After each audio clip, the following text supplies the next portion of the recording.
the word of the day is market penetration.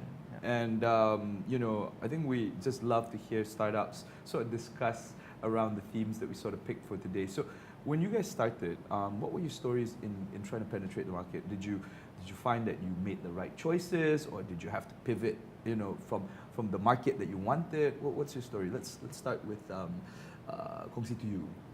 So Kongsi to you, in that sense, we started Seafood Group By because we wanted to eat salmon, fresh salmon. And she was eating salmon like 2 times a week when she was pregnant with our 2 kids. So everything boils down to our 2 kids at the end of the day. And in order for us to get good salmon, we had to buy the whole fish. So what we did was we bought the whole fish, we chunked it down, and we shared it with friends. Then we had problems finding friends. So then it became a Seafood Group By group on Facebook, which then everybody could benefit. So in that sense, stemming from our own problems, we allowed the business per se to grow, and now it's grown into a monster, and we're looking at, It's not a monster, it's a baby lah. it's a little baby. He always calls it monster. Yeah. I like to. So it's grown to a little baby that is crawling at the moment, and now It's going to be a teenager soon. yeah.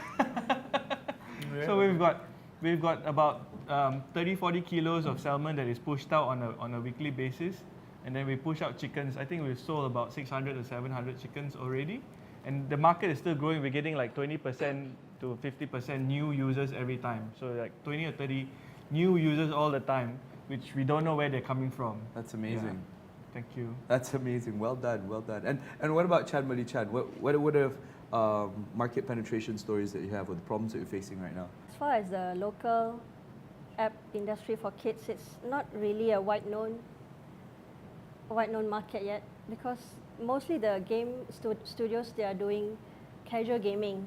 But if you're doing like edutainment apps, you cannot really sell things to the kids because you are bound by the regulations that you cannot do. It's called COPPA regulation. Right. So it's very strict, but at the same time also parents really want this kind of apps. Yeah. So yeah, it's something you that part is the bank's fault. You should really allow children to have credit cards. What's wrong with you? What's wrong? I'm kidding. Okay, carry on. Actually, the kids, the numbers actually show that in UK, there's 37% of kids owning their own iPads, and 57% of them actually play the iPads with their parents, and they spend about US $2.60 per month on apps and games.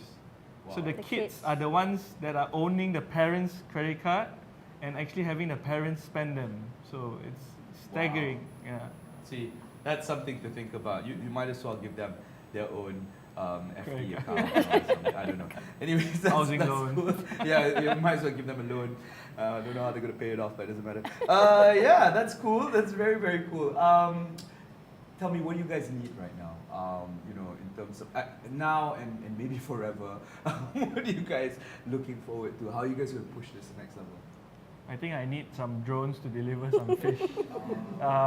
Yeah, stop laughing, guys. But actually, the most challenging part about bringing fresh seafood to the audience is actually having them delivered. So we actually have them delivered by independent delivery boys, and it's quite a challenge to keep the cold chain together because you actually need to keep it cold at -3 degrees. Yeah. So what are your challenges other than me breathing down your neck?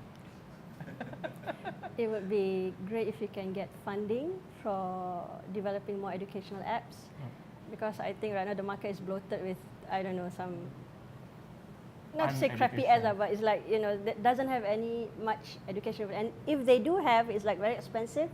And we plan to give our apps freely to special needs kids and parents and families. So they can write or into schools, us, if we can have schools to adopt our apps, that would be great as well, or educational institutions. Fantastic, fantastic. So if you guys out there are hearing this and it's clicking to you, you want to partner up with Chan Mali Chan, you want to make sure that if you're going to do something for the kids of the country, this is somewhere you might want to look into investing your money. And as far as fresh seafood goes, well, download the app. Ladies and gentlemen, put your hands together for Adrian and Zaini. We're going to be back after this with Startup versus Startup, or Man versus White.